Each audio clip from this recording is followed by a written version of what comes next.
Welcome to the CFB Dynasty podcast with hosts Matt Knowles, Brian McElfresh, and Doug Gravely. How you doing out there? It's time for another episode of your favorite college fantasy football podcast, the CFB Dynasty podcast.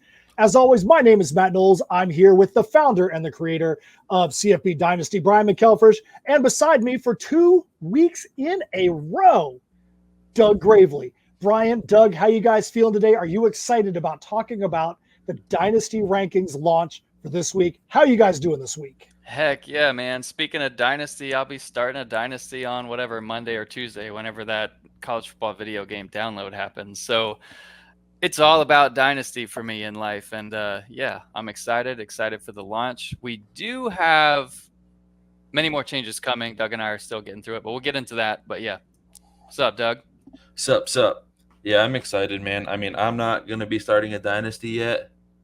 But I mean, I can start a GoFundMe if you guys want to donate to it, you know.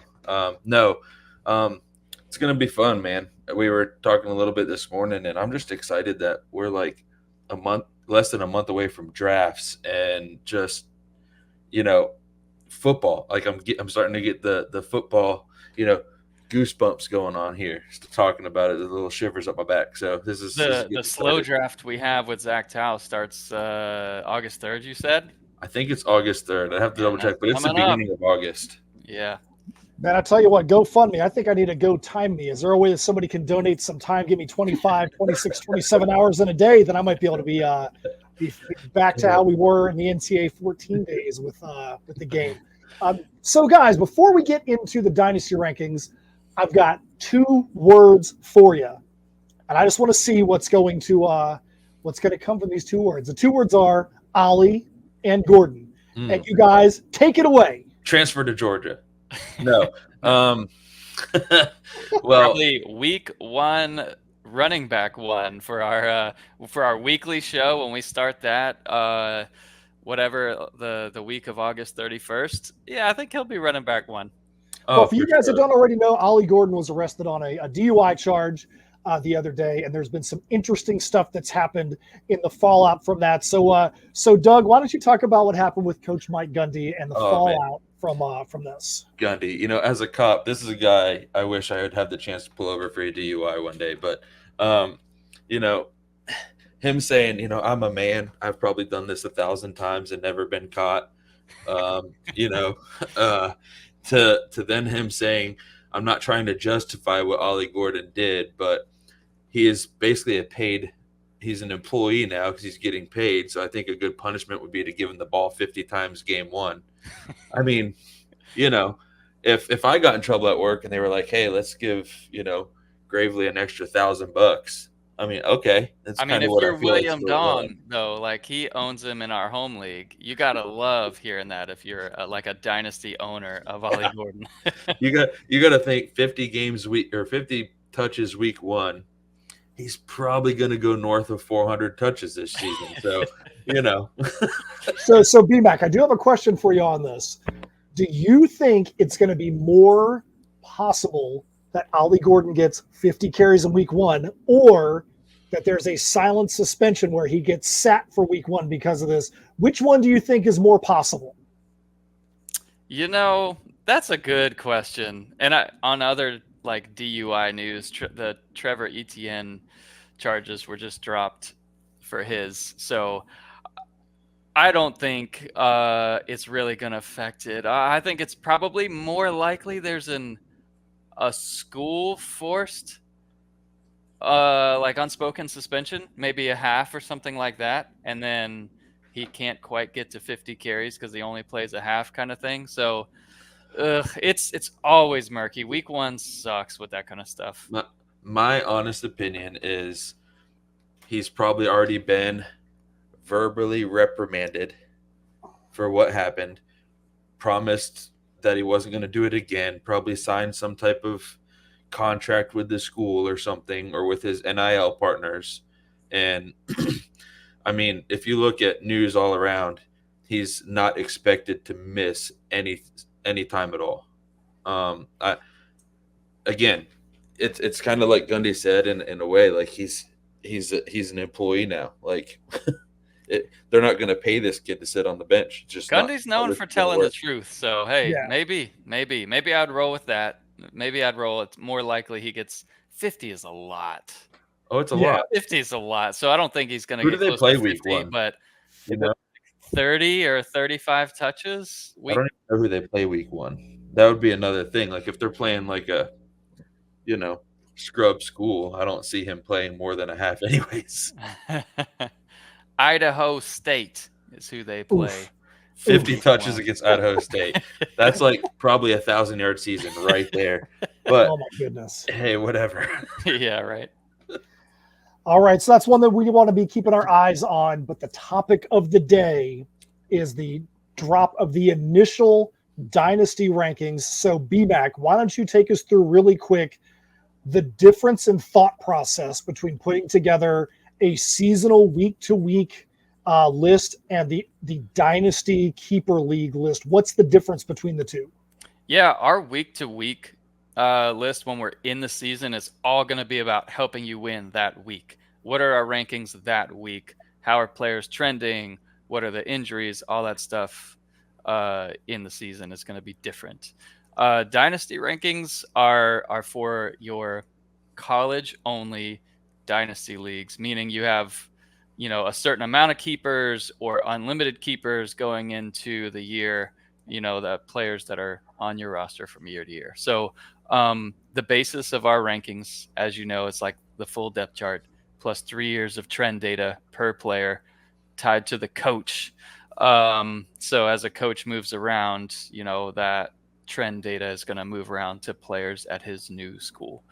And that's how we get, 2,000 players ranked. Obviously, Doug and I and you, Matt, will go through.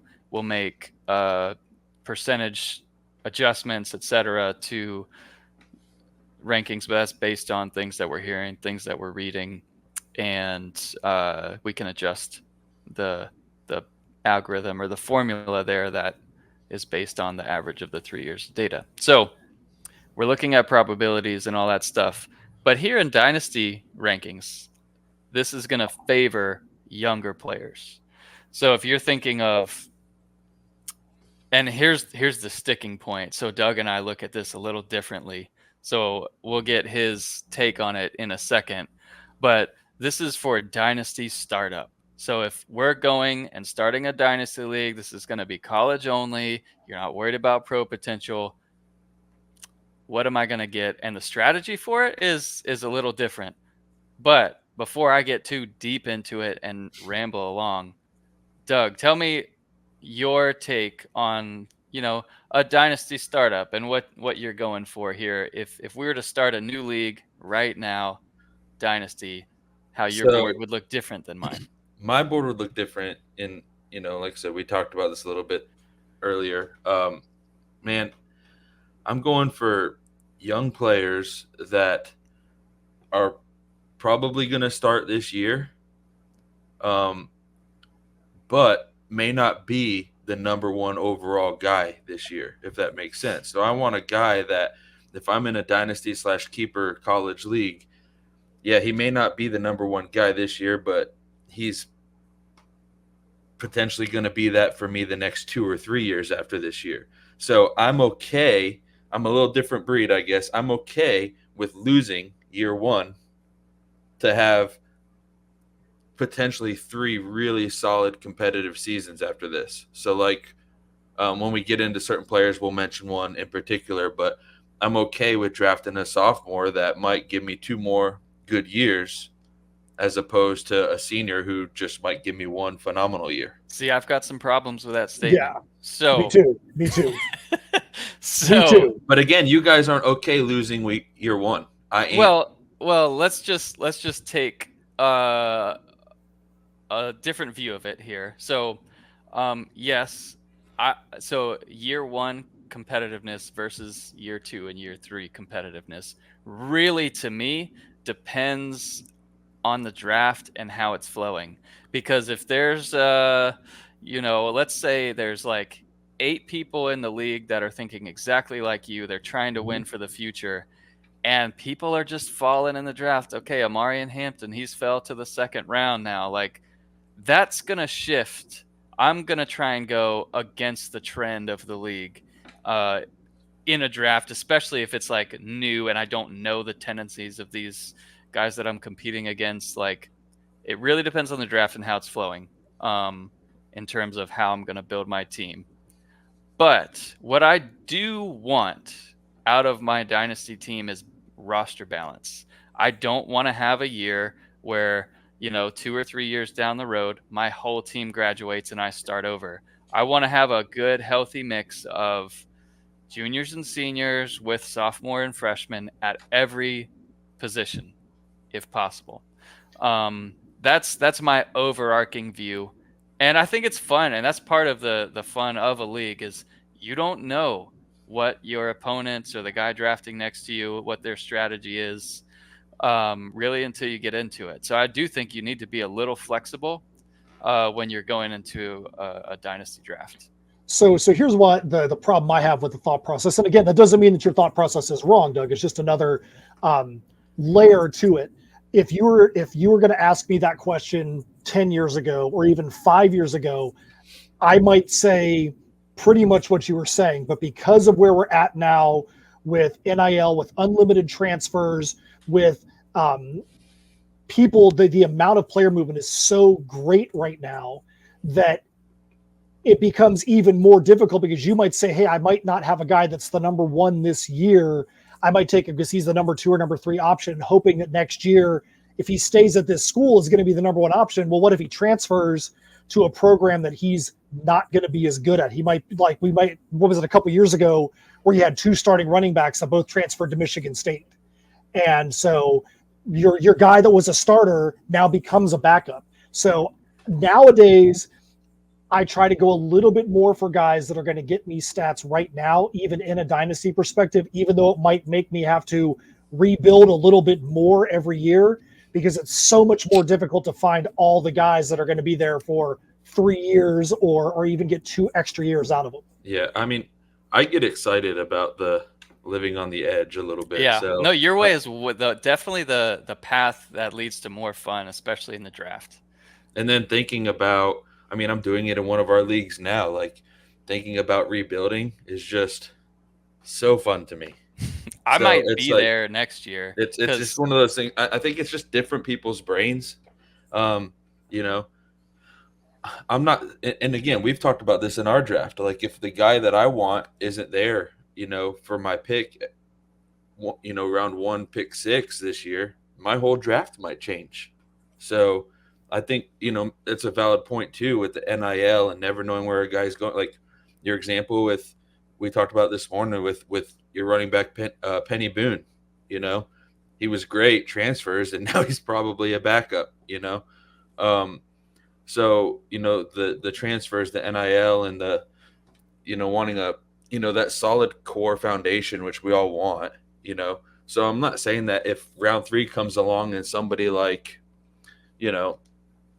a Travis Hunter at receiver is not there, I'm not saying that there's a chance I won't take him, but, I just really like, the idea of, if it's a keeper league, knowing that I've got some good players that are going to give me 2 to 3 years. So in looking at, there's 3 different sets of rankings that CFB Dynasty comes up with. You've got your seasonal rankings, you got your dynasty rankings, your keeper rankings, and you've got your Devy, which is also 2 like college to pro rankings. Would it be safe to say, and you guys might have different answers here, which is good, do you feel like the dynasty college only rankings are the most difficult rankings to come up with right now?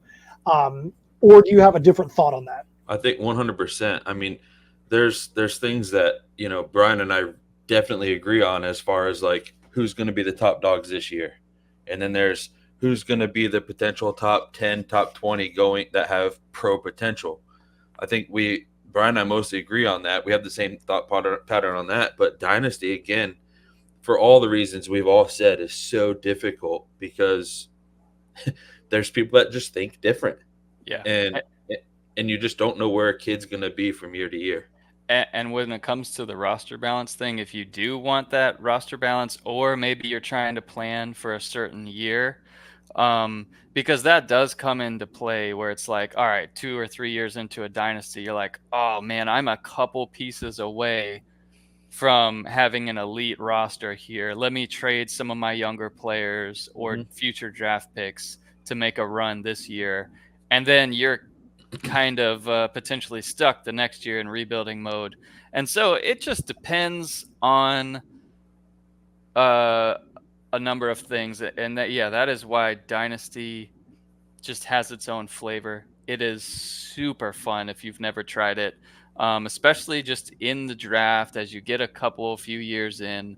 But yeah, I love that. I love that variability, variability, whatever, of the board. I call it vulnerability. It's the way that I would draft this team, but right. Well, and the thing too that I think is also very important in this, in our leagues, a lot of times you've got some form of limits to how many people you're able to pick up off the waiver wire, whether it be a money pool, whether it be just saying, hey, there's a limited number of pickups. That way, who you draft, you're kind of stuck with. There's so many other players out there in college, no matter how big your league is. We've done 24-team leagues. We have 12-team dynasty. You have huge benches, and there's still tons of guys out there on the waiver wire. By limiting the number of pickups in some way, it makes you have to live or die in some way with those guys you've drafted, which makes it really fun because then you really can see, if you haven't done your draft prep, how long it's going to take you to get that team back under control. The scary part, I think, and this is the last thing I'll say before we move on, for my way of thinking, and believe me, I think about all these things too. I'm not saying, for everybody watching and listening, I'm not saying my way is right, because you do run that risk of drafting young guys that just never do anything. So, there's definitely that potential of drafting, this running back that everybody's high on that just never seems to amount to anything. But again, I live on the edge a little bit. So yeah, no, it's fun. So I'll share my screen and then we'll go over like where to find these rankings and all that stuff on the site.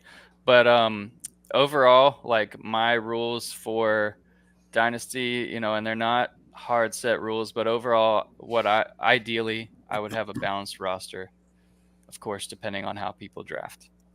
The second one would be, like you said, Matt, in this scenario with the portal, take what you know, especially like group of 5. We talked about Penny Boone. He was a top 10 fantasy running back at Toledo. And if he stays there coming into this year, he's guaranteed in our top 15 to 18-ish. But he transfers to Louisville.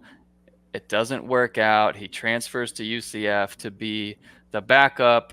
And at best case scenario, he's sharing the load and getting like 30-40% of the touches from RJ Harvey or KJ Jefferson, who's going to run there. So that situation just sucks and you can't prepare for it. So when you value historically in Dynasty, like you mentioned, Matt, when you value just younger players over, older players, it's not that simple. You take a Mekhi Hughes or an Abu Sama. Well, let's say Mekhi Hughes, because he's Tulane. If he's truly a sophomore, which we're pulling in the year data, which we added into the data from Fantrax. So that's what I'm saying. If he truly is a sophomore, you draft him versus a Jaden Ott. Let's say you draft him over Ott. Well, yeah, what if Hughes next year transfers somewhere like Penny Boone did, and you really just get 1 year out of him? Well, you probably lost value by not just taking Jaden Ott there. So I view take what you know. And then the third thing is I value talent over the situation. We have a guy like DJ Lagway pretty high in the rankings. I think he's top 10 dynasty quarterback. Well, we all know Florida could implode this year. Within the first 3 weeks of the year, if they lose to Miami and Texas A&M at home, very possible. Like the Miami line actually came out. Miami's favored by 2.5 to win in the Swamp week 1, which kind of wrecked my day, made me a little angry. Like I've dealt with the knowledge that that's a toss-up game. Now that I know it's a probability that Florida loses, that made it way worse for me. But anyways, Now you he's know, going to the game for sure. No matter how hot it is, he's going to the game. that season could implode, and then let's say Napier gets fired, Lagway transfers out.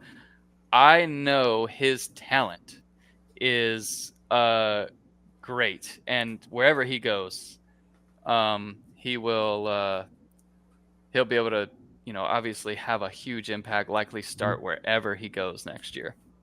And he's a dual threat quarterback, the premium type of quarterback. All right, so with that all being said, let's get into the initial drop of the Dynasty rankings. Again, this is the initial rankings, and this is a kind of set that might switch around a lot based on the way things start off at the beginning of the season as more information comes in.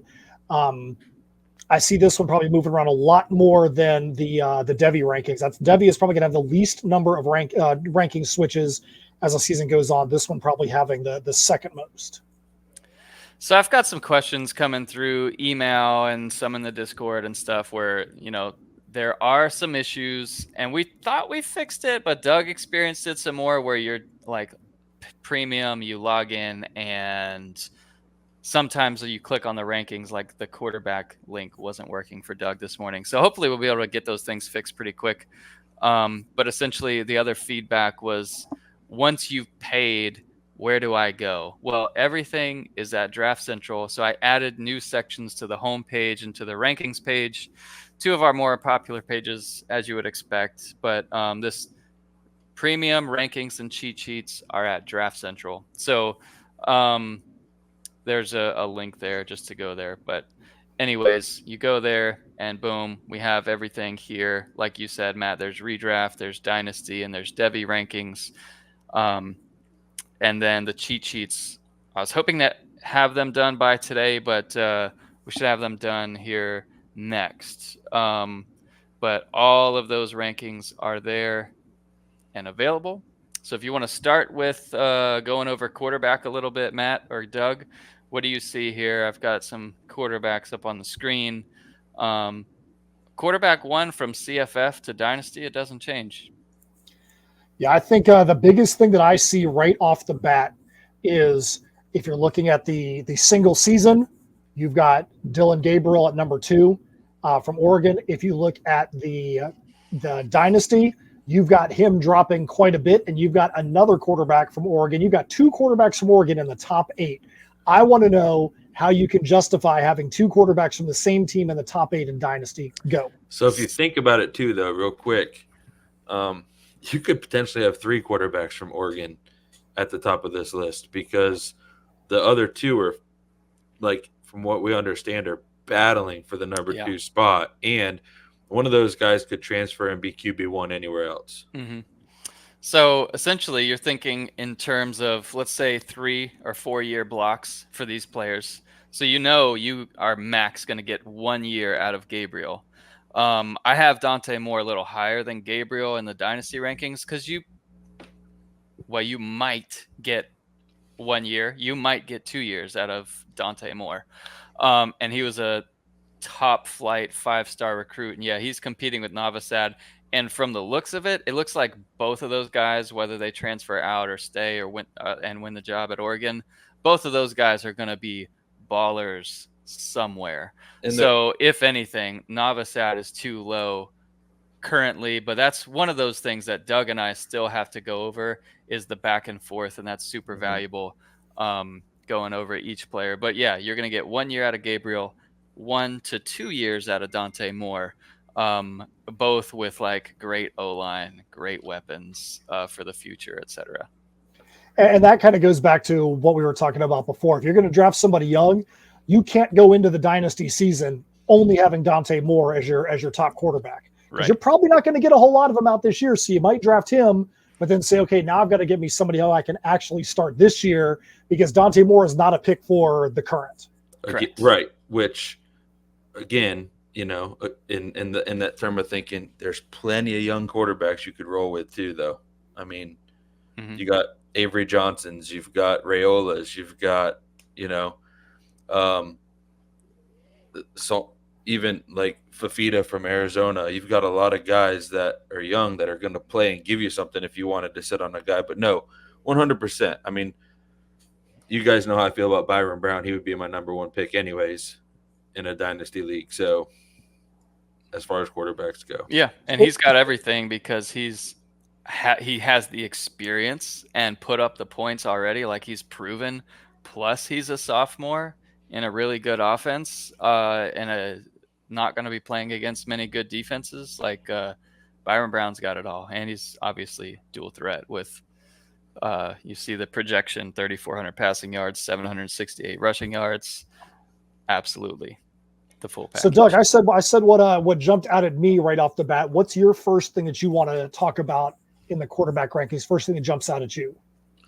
I mean, we mentioned it before, and now that I've got more clarification on it, when I first looked at them, I'm like, why do we have so many seniors and juniors up here? But, I mean, it kind of is going the way that I expected it to go. With teams like Oregon, you know, Tennessee, for example. It's hard to pass up on quarterbacks, especially young quarterbacks that I'll just use Oregon as a prime example. That seem like they're getting top tier like commits at the wide receiver position every season. Like whether it's high school players coming in or transfers, like you've already got a guy like Tez who's shown you what he can do last year. Now you're adding an Evan Stewart. You're adding, you know, Blair's in the recruiting cycle and McClellan's and guys like it's like these teams have basically what you want at the quarterback position at receiver. Like they've got the next 7 years of receivers basically on the roster. Like, so that's what I look at too when I'm drafting a quarterback is who's got these teams basically squared away for the next 5 or 6, 7 years. And I'm going to look at a player like from Oregon, which I believe that's why we have 2 players at Oregon in the top 10 because they seem to have an offense that's set for the next 7 years. So that's what I look at when I look at these rankings is, you know, just knowing the teams a little bit more than most because we study them so much is who's going to have the next couple of years, just not because they're a good quarterback, but because who's got the best offense. When you say 7 years, I'm assuming everyone's a Cam Rising to you, like this. But a lot of these guys, right. obviously. What I'm saying is just I know what you've you're got saying. freshmen coming in now that may not play this year, that may redshirt. Right. You're going to have potentially 4 years out of that guy. Yeah, no, I was just joking. It was funny to hear you say 7 years, and I'm thinking like, oh, there are guys like they're freshmen in high school that are going to be on the team in 7 years. I'm thinking Frank Harris is like 7 years. Look at those young guys. Yeah.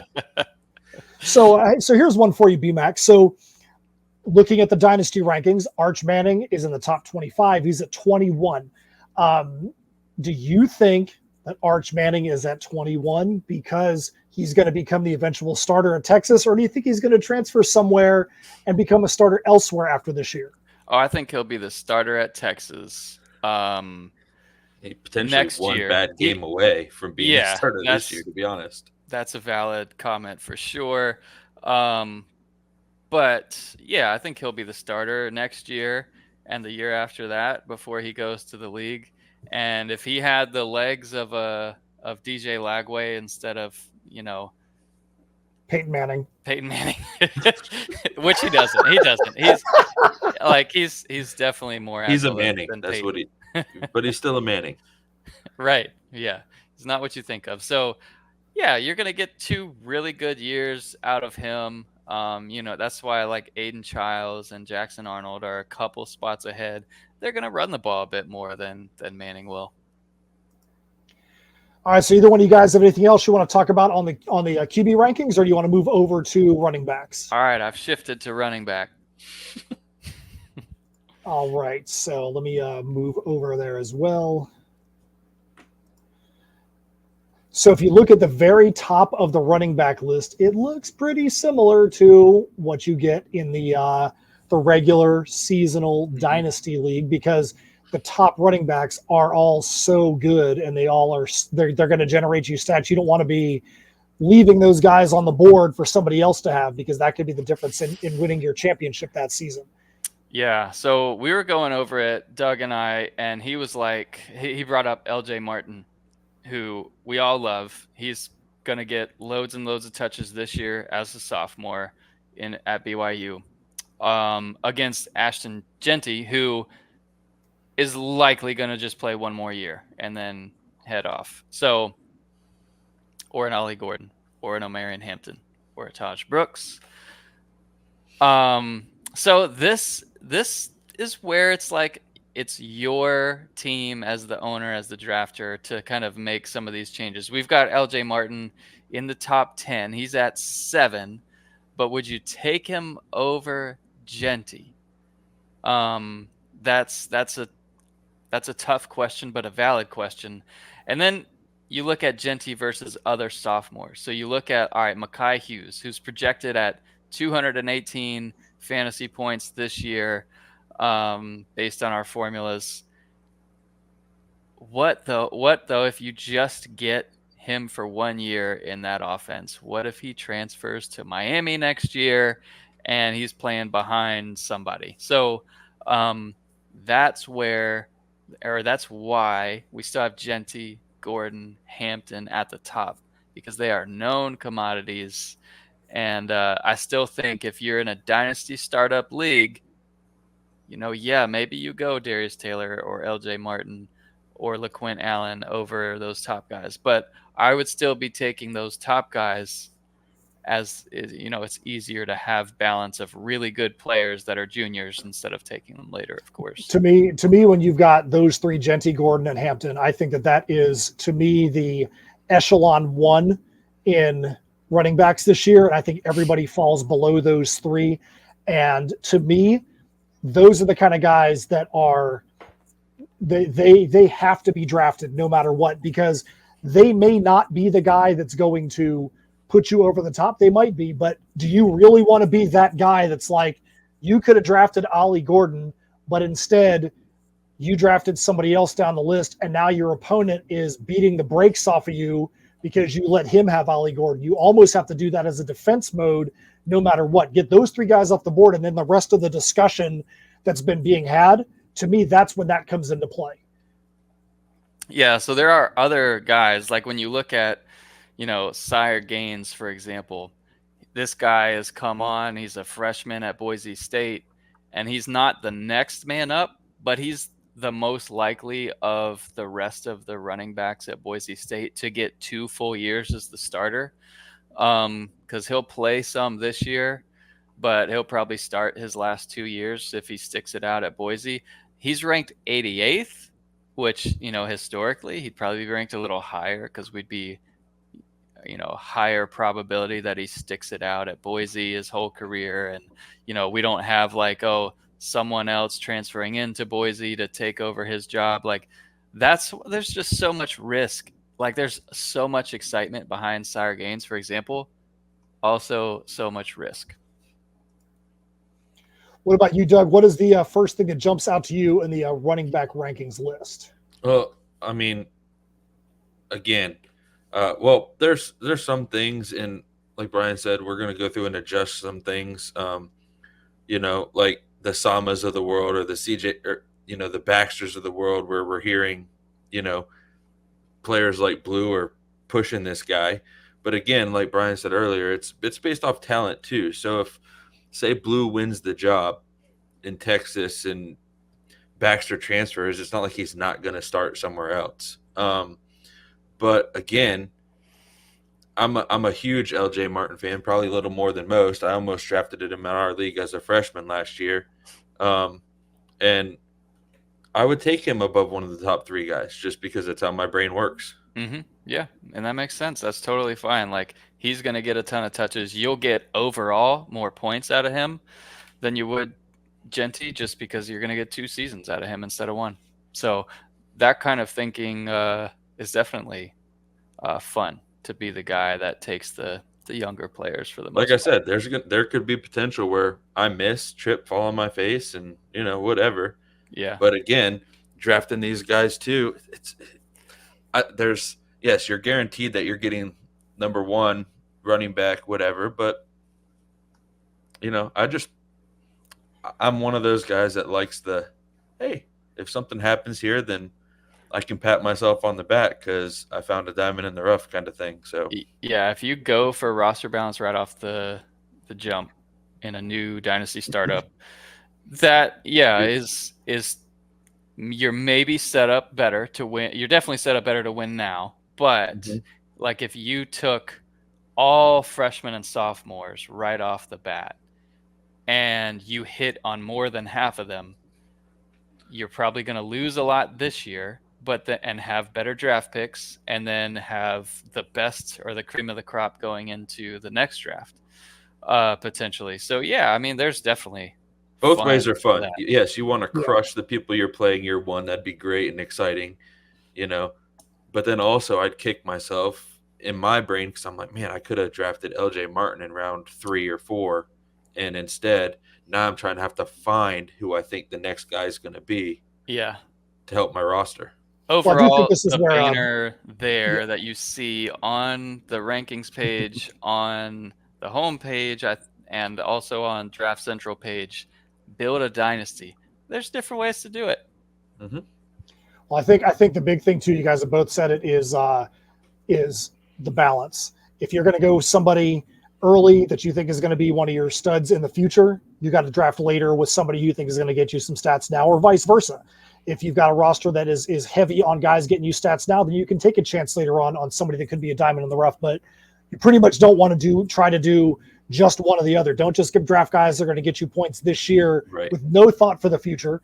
You could be like some of the guys that are in our league where, Joe, where the rest of the league is done drafting, and then Joe has to draft for another 35 minutes because he's the one that has to fill in 10 to 12 more spots every single year because he's having to draft 20 guys every season. You want to draft some guys that are going to still be your base for the next season. Yeah, exactly. And if you guys didn't catch my cough, that was me taking a shot at Uncle Joe. Always got to take a shot at Uncle Joe. It's part of tradition. You have to do it, especially as it's getting closer to the season. Yeah. Got to get him fired up. I've shifted over here to wide receiver. That's on the screen now. So you'll see a little bit different here. The top of the board is the same or very similar to CFF at the very top. But then you see, a Eugene Wilson, who's going to be completely featured in the Florida offense this year and next year, and however long he's in college. Same with Zachariah Branch. But then you see some freshmen creeping into the mix, guys that we think will be featured. This is what I like. Here we go, buddy. Year one. So you'll see their position like on the team. We've got Ryan Williams as wide receiver 4 currently on the Alabama depth chart, but the number 1 wide receiver in our dynasty rankings for that team. Just because we think he's going to be a special player in terms of talent. He reminds me a ton of Jameson Williams. And yeah, maybe there's some team bias there because Jameson was at Bama after he transferred in from Ohio State, but Williams has the speed, he's got the size, and he's going to have the opportunity because they just don't have like locked in number 1 guy with Isaiah Bond transferring over to Texas. Doug, what's something that jumps out at you on the wide receiver rankings right off the bat on the dynasty side? I mean, I like it. I like where it's at. Again, you guys have talked a lot about balance, which you're swaying me a tad here with some seniors being on the top. But man, the freshmen, and I'll just hit on the freshmen. The freshmen in this class have the potential to be great. In general. So I think no matter where you draft a receiver in a dynasty, I think you're going to be all right. Receivers kind of one of those because there's so many in college football that you can afford to miss one. I mean, and you'll still be okay. We've all been there in our teams, miss out at receiver on one, but you've still got 4 or 5 that are incredible. And I think this is going to change a lot when we go Yes. through it like this, because like some of the ones that I'm looking at that I'm doubting. So like we'll take Eugene Wilson, who got volume as a freshman. He's going to be the feature of the offense this year and likely next year. And the coaching staff has like come out and said it. Like we all expect it, and the coaching staff said it. So like, would you take Torrey Horton or Eugene Wilson in a dynasty startup? I'm probably going Wilson. Like I would I go do think Wilson. these are going to change because you're going to get a couple. Yeah, like Horton's season that he's going to put out this year has fantasy wide receiver 1 potential. But and maybe Eugene Wilson isn't quite that high because of the schedule and all that stuff that they're going to play. But yeah, 2 years of Wilson is more valuable than 1 year of Horton. I would agree with that. Yeah, the one that worries me the most, I think the one that has me questioning the most, and this is just spitting this out there, and you guys can give me your opinion on this too, is who we've got at number 2 because of Tez Johnson. Yeah. Evan Stewart, you get the potential of 2 years, but I think he's going to be a one and done. I think he's going to have an incredible year just because of his talent. But yeah, I also think there's enough yards to go around for those two guys to both be great. I think there are. I have a hard time, thinking that Tez is not going to be wide receiver 1. Yeah. I know there are people that think that too, but and you got Jordan James in the mix too. That can catch and run. So see what happens there. But I mean, this list could, like you said, it could change. You could see 2 Oregon receivers up there at some point because they both have that potential to be over 1,000-yard guys, and see what happens there too. But I think that, like I said, I love seeing the young, not really even a good word, but the youngness on this list for sure. I just want to say, I want to say words sometimes that get you a little riled up, Brian.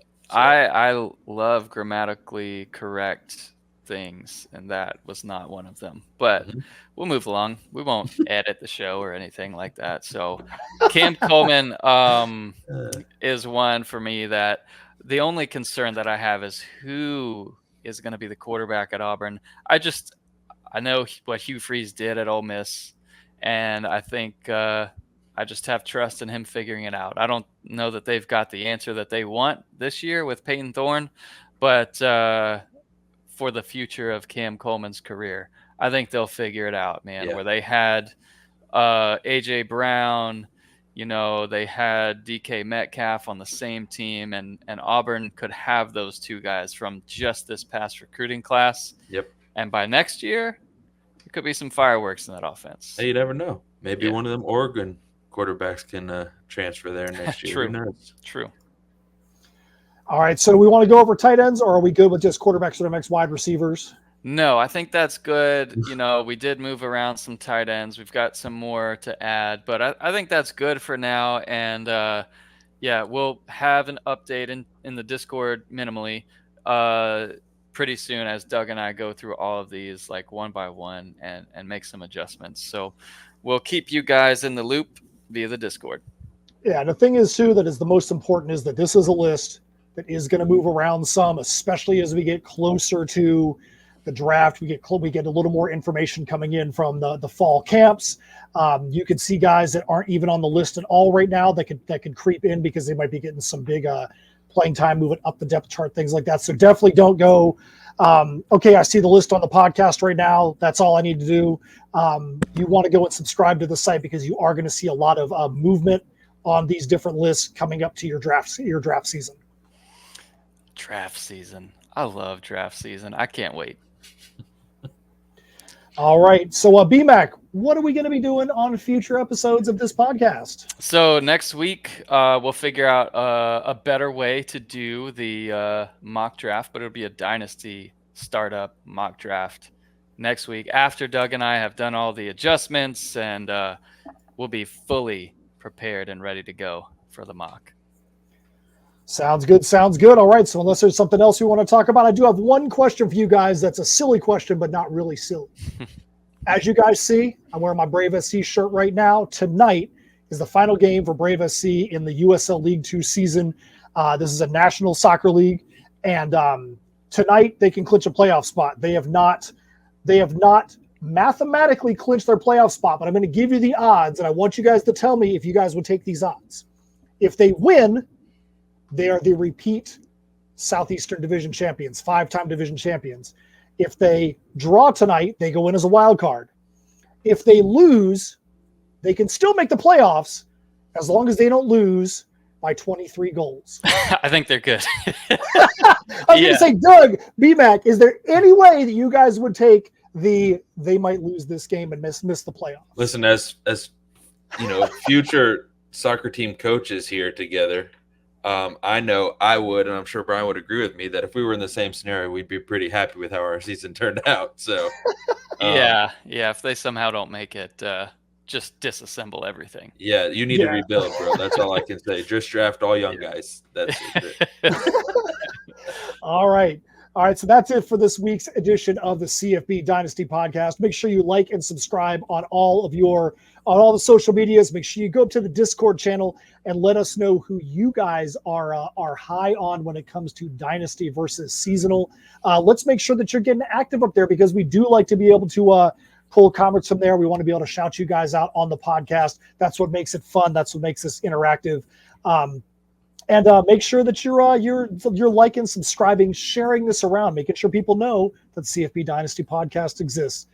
On behalf of Doug Dynasty, on behalf of BMAC, my name is Matt Knowles. We thank you guys for coming out to the CFB Dynasty podcast, and we'll see you next time. Peace. Thank you for listening to the CFB Dynasty podcast. Help us out by subscribing on YouTube and reviewing us on your podcast network.